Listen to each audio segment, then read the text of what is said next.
The fluorescent lights of Engine Company 47 hummed with that familiar buzz that only night shift crews understood.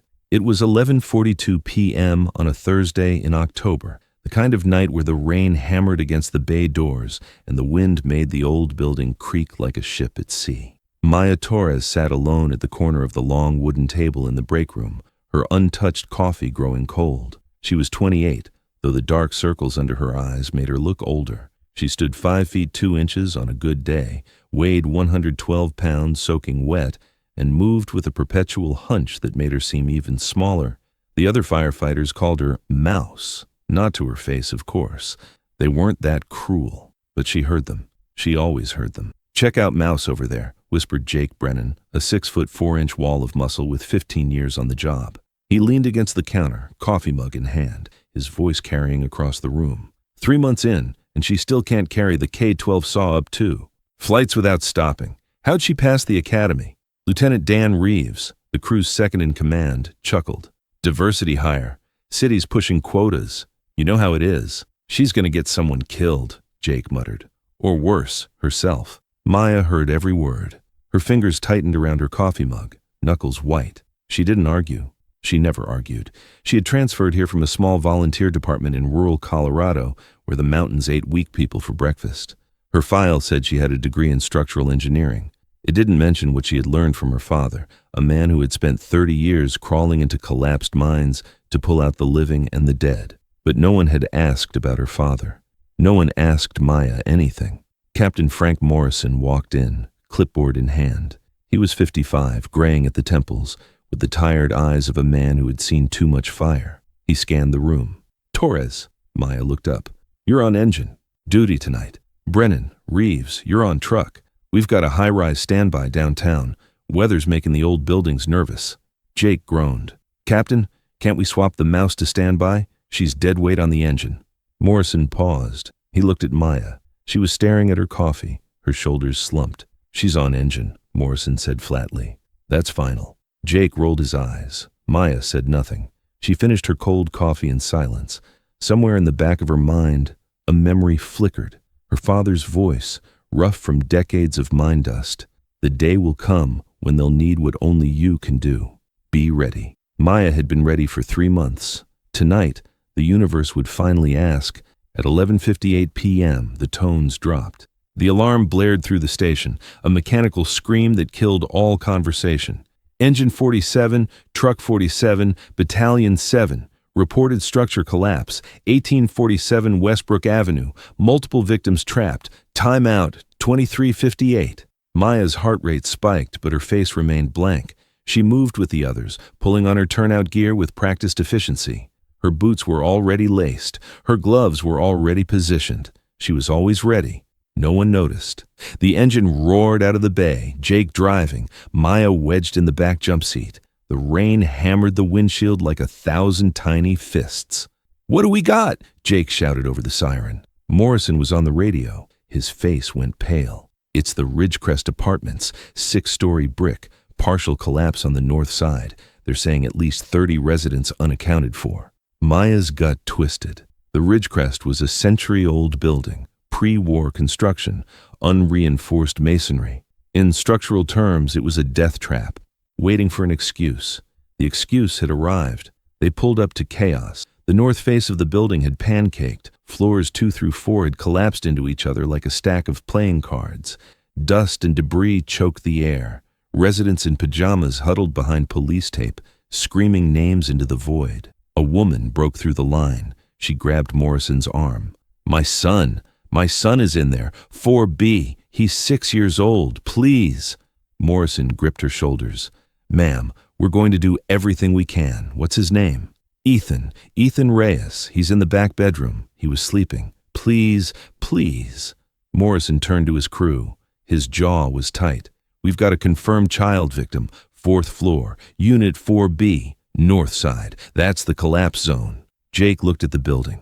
The 4th floor was gone. What remained was a tangle of broken concrete, twisted rebar, and shattered brick. The space where 4B had been was now a jagged mouth of destruction.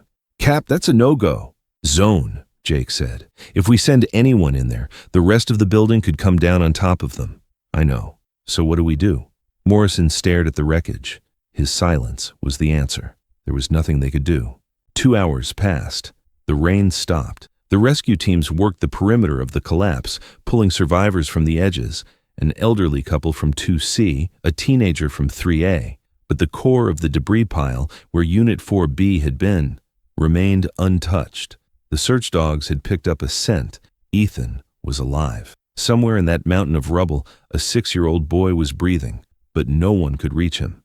The technical rescue team from Battalion 7 had arrived with their shoring equipment and listening devices. They had located Ethan's approximate position, deep inside the debris, past a collapsed stairwell, through a gap too tight for any grown man to fit through. "That's a coffin, not a tunnel," Jake said, staring at the structural scan on the engineer's tablet. "No way anyone gets through there." Lieutenant Marcus Cole from the tech rescue team nodded grimly. "We're looking at a surgical shoring operation. Cut through the top, stabilize as we go. It'll take hours." "The kid doesn't have hours," Morrison said. "His air's running out. We've got maybe 90 minutes before he stops breathing." Silence. Maya stood at the edge of the debris pile, her helmet light cutting through the dust. She wasn't listening to the discussion behind her. She was studying the wreckage. She saw what the others didn't see. The void wasn't uniform. There were micro gaps in the debris, spaces between the pancaked floor slabs where the concrete had cracked rather than crushed. A human body could never fit through the main tunnel, but a smaller body, a body that knew how to compress itself, how to navigate spaces measured in inches rather than feet, that body might have a chance. Maya turned around. "I can do it." The conversation stopped. Every head turned toward the mouse. Jake laughed. It was a short, disbelieving bark. "Excuse me?" "I can fit through the void," Maya said. Her voice was quiet, but it didn't waver. "I've done confined space rescue before. That tunnel's too tight for your guys, but not for me. I can make it." Lieutenant Cole shook his head. "Rookie, that's not how this works. You're not tech rescue certified. I know I'm not certified." Maya stepped forward. "But none of your certified rescuers can fit through that hole." "I can." Jake crossed his arms. "You can barely carry a saw, Torres. You're going to worm your way through a collapse zone and drag out a 40-pound kid? Be serious." Maya looked at Jake. For the first time, there was no submission in her eyes. "I don't need to drag him. I need to stabilize him, keep him breathing, and guide the shoring team to widen the tunnel behind me. But we're out of time for a better plan." Morrison studied her. "You understand what you're asking, Torres? If that pile shifts even 6 inches, you're dead. No one can pull you out." "I understand. And you want to go anyway?" Maya's jaw tightened. "That's someone's son in there, Captain. He's 6 years old. He's scared and he's alone and he's doesn't know if anyone is coming for him." She paused. "Someone is coming for him." The entry point was a narrow gap between 2 collapsed floor slabs on the eastern edge of the pile. Maya stripped off her bulky turnout coat, leaving only her base layer and helmet. She strapped a med kit to her thigh, a flashlight to her wrist, and a 2-way radio to her chest. Jake watched with crossed arms. "This is suicide." Maya didn't answer. She got down on her belly. Lieutenant Cole handed her an earpiece. "We'll have audio the whole way. You tell us if you feel any shifting, any instability, anything at all." "Copy." She began to crawl. The first 10 feet were manageable, a low-ceiling tunnel of broken drywall and exposed wiring. Her elbows and knees found purchase on the uneven surface. The air was thick with dust, bitter and dry. "Torres, how's visibility?" Morrison's voice crackled in her ear. "Low, 3 feet max, dust everywhere." She pushed deeper. The tunnel narrowed. The ceiling dropped from 18 inches to 16, then to 14. Maya flattened herself completely, turning her head sideways to fit through a gap between a steel I-beam and a chunk of concrete. Her body remembered this. The pressure, the darkness, the steady rhythm of controlled breathing. Her father had made her crawl through culverts and drainage pipes when she was a kid, teaching her to stay calm when the walls closed in. "The mountain doesn't care if you're scared, Micha," he had told her. "Fear is just noise. Silence the noise. Move through the stone." She silenced the noise. "Approaching the choke point," Maya reported. Her voice was steady. The gap ahead was barely wider than her shoulders. Broken rebar jutted from the sides like metal fingers. One wrong move and she'd be impaled. "Reading unstable debris above you," Cole warned. "Move slow." Maya exhaled, deflating her lungs to compress her chest. She rotated her right shoulder forward, threading it through the gap. The rebar scraped against her back, tearing her shirt. She felt warm blood, but kept moving. Through the choke point, continuing forward. The tunnel widened slightly on the other side. Maya paused, panting. Her hands were shaking, not from fear, but from adrenaline. She clenched them into fists, then released. Control. She crawled on. 23 minutes into the crawl, Maya heard it. A whimper. Quiet, muffled, almost lost in the creak of shifting debris, but unmistakable. Contact, Maya whispered into her radio. I hear him. Close. She rounded a bend in the tunnel. Her flashlight beam swept across a small pocket of open space, a void created by a collapsed bathtub leaning against a support column. It had formed a tiny shelter, a cocoon of porcelain and steel. Inside the cocoon, curled into a ball, was Ethan Reyes. He was covered in dust, his pajamas torn, his face streaked with dried tears. His left arm hung at an angle that made Maya's stomach clench, likely fractured, but his eyes were open. He was alive. Hey, buddy, Maya's voice softened. My name is Maya. I'm a firefighter. I'm here to take you home. Ethan stared at her. He didn't speak. The shock was written on his face, the look of a child who had accepted that no one was coming. You've been so brave, Maya continued, crawling into the void space beside him. Your mom is outside. She told me to tell you she loves you. Can you hear me, Ethan? He nodded. A tiny, fragile movement. Good. I need to check if you're hurt, okay? I'm going to touch your arm very gently. It might sting, but I need you to be brave a little longer. Maya palpated the fracture site. Closed break. No arterial compromise. Painful, but manageable.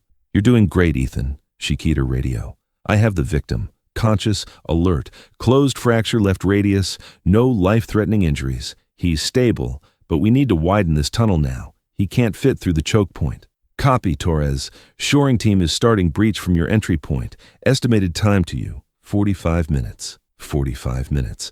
Maya looked at the debris surrounding them. She heard a low groan, the sound of steel under stress. The building wasn't done collapsing. We might not have 45 minutes. The first tremor hit 12 minutes later. It was subtle, a vibration that Maya felt in her teeth before she heard it.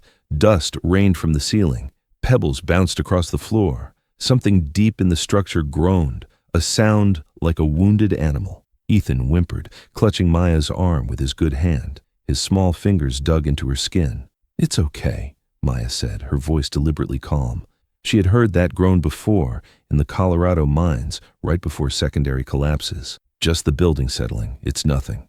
It wasn't nothing, and she knew it. Torres, the north column is failing. Cole's voice crackled through her earpiece, urgent now. You need to move. Now. Move where? We're boxed in. West side. The shift may have opened something. Can you check? Maya grabbed her flashlight and aimed it toward the west. Through the haze, she could see a crack in the debris wall, a narrow seam where two slabs had pulled apart. Moonlight leaked through. Hope. She turned to Ethan. I need to check something. I'll be right back. Don't move. Ethan grabbed her wrist. Don't leave me, please. Maya's chest tightened. She remembered being small. She remembered being scared. She remembered her father leaving her in a dark culvert to face her fear alone, and the moment she realized she was stronger than her fear. I'm not leaving you, she said firmly. I'm finding us a way out. Count to 30. Slow. By the time you reach 30, I'll be back. Can you do that for me? Ethan nodded, tears cutting tracks through the dust on his face. 1, 2, he started. Maya crawled toward the crack. It was narrow, maybe 12 inches wide, but beyond it, she could see open air, a secondary void space that led toward the outer edge of the collapse. An escape route, but the gap was too narrow. Ethan's injured arm, swollen and held against his chest, would never fit, not without widening the passage. Another tremor shook the pile, louder this time. A steel beam. Somewhere above them screamed, metal on metal, the sound of a structure dying. 28, 29, 30.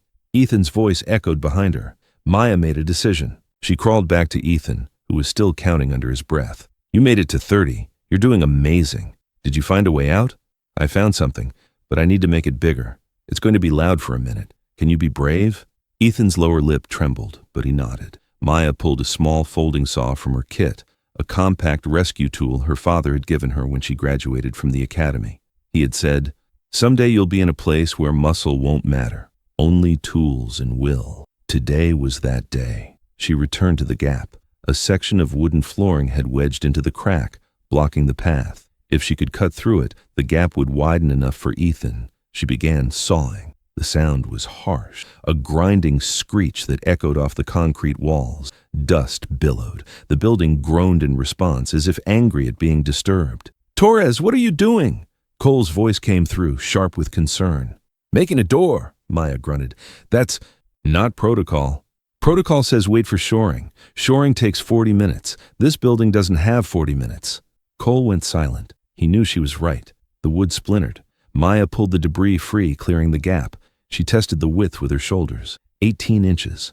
Perfect. She scrambled back to Ethan. "Okay, buddy, new route. It's a little tight, but I'm going to help you through. Keep your arm close to your chest. I'll guide you the whole way." "It hurts," Ethan whimpered, looking at his swollen arm.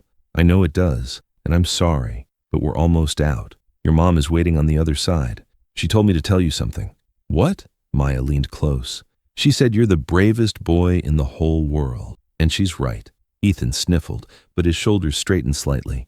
Maya aimed her flashlight at the gap. Thin rays of moonlight filtered through the debris beyond. "Ethan, look, can you see it?" His eyes widened. "I see it. I see the light. That's the outside. That's where we're going. Together. Are you ready?" Ethan took a deep breath. "Ready?" Maya went first, turning sideways to slide through the gap. Her ribs scraped against concrete. Her back burned where the rebar had torn her skin. But she fit. On the other side, the void opened into a larger pocket, a section where the collapse had created a natural alcove. And beyond that, maybe 30 feet away, she could see the night sky. "Ethan, it's clear. Come on, slow and steady." Ethan hesitated at the gap. His fractured arm trembled against his chest. "I'm scared." "I know. But you're also the bravest kid I've ever met. You survived a building falling on you. You waited for help. You didn't give up. This is the last part. You can do this." Ethan took a breath. He began to crawl. Maya talked him through every inch, guiding his shoulders, protecting his arm, keeping his head low. The gap was tight, and Ethan cried out twice when his fracture brushed against debris, but he kept moving. Finally, he cleared the gap. Maya caught him, pulling him into the alcove. She held him for just a moment, a brief, fierce embrace. "You did it. You're incredible." Ethan was crying openly now, but they were different tears, relief tears. "Now let's get out of here." The final 30 feet took 7 minutes.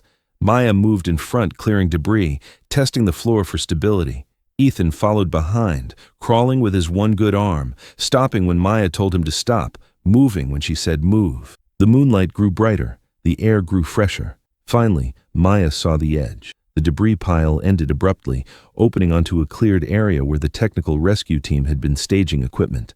"We're here," Maya breathed. "Ethan, we're out." She emerged first, pulling herself over the lip of the rubble. 2 rescue workers rushed forward, grabbing her arms. "Torres, you made it!" Maya ignored them. She turned back to the gap. "Ethan, come on, last stretch." A small, dusty hand appeared. Then a face, streaked with tears and dirt. Ethan crawled out of the debris pile, blinking in the floodlights. The crowd behind the tape erupted. Cheers, screams, sobs. "Ethan!" The boy's mother broke through the line again. This time, no one stopped her. She sprinted across the rubble, falling to her knees and scooping her son into her arms. "Baby, baby, I'm here! I'm here!" Maya sat on the rubble watching. Her hands were bleeding. Her back was on fire. Her lungs ached from the dust.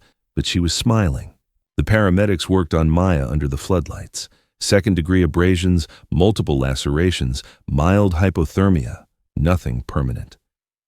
Captain Morrison approached. He stood in front of her for a long moment, saying nothing. Finally, "That was the dumbest, most reckless thing I've ever seen a firefighter do." Maya looked up at him. "It was also the bravest," Morrison continued. "You saved that boy's life, Torres. No one else could have done it. No one." From behind Morrison, Jake Brennan appeared. His face was different now, not the smug mask she had seen for 3 months, but something rawer. Shame. The kind of shame that only comes when a man realizes he underestimated someone who just proved him completely, utterly wrong. He stopped in front of Maya. For a moment, he couldn't meet her eyes. "Torres." "Brennan." A long pause. Jake's jaw worked like he was chewing on words that tasted bitter. Then he extended his hand. I was wrong about you. I've been wrong about you. Since day one. And I'm sorry. Maya stared at his hand. She could have refused. She could have made him grovel. 3 months of mouse jokes and whispered insults had earned her that right. Instead, she shook it.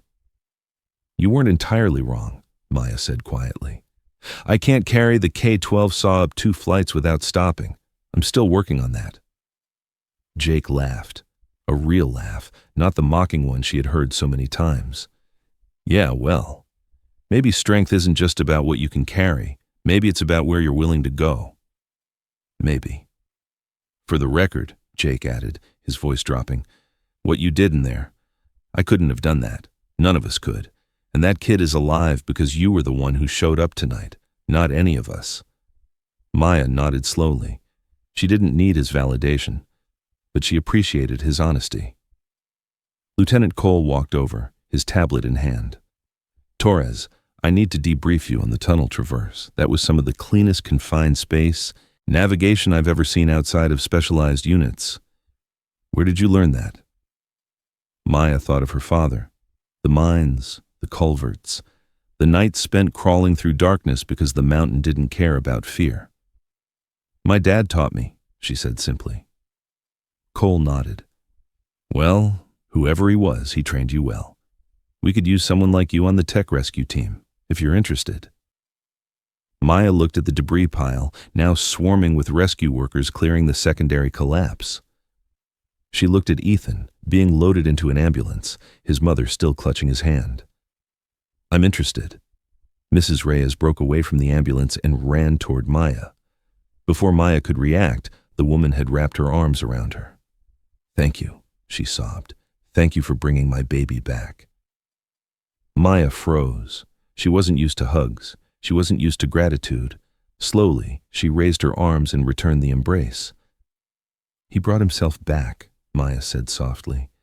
I just showed him the way. The crews worked through the night. By dawn, every survivor in the Ridgecrest collapse had been accounted for. Maya Torres sat on the bumper of Engine 47, watching the sun rise over the rubble. She was exhausted, battered, and covered in dust, but she was no longer invisible. The other firefighters passed by, nodding to her. Some offered coffee. Some offered words she had never heard directed at her before. Hell of a job, Torres. Respect. Glad you're on our crew. Maya sipped her coffee. It was cold, but it tasted better than any coffee she'd ever had. The plaque on the wall of Engine Company 47 read, Maya Torres, Firefighter of the Year. She went where no one else could. Maya walked past it every day without looking. The plaque wasn't why she did the job. She was on the tech rescue team now, certified in confined space operations. She had trained 3 new recruits, teaching them the same techniques her father had taught her. The mountain doesn't care if you're scared. But Maya Torres had stopped being scared a long time ago. The tones dropped. Another call. Another collapse. Another soul waiting in the darkness. Maya grabbed her gear and ran. The mouse was gone. The lion was hunting.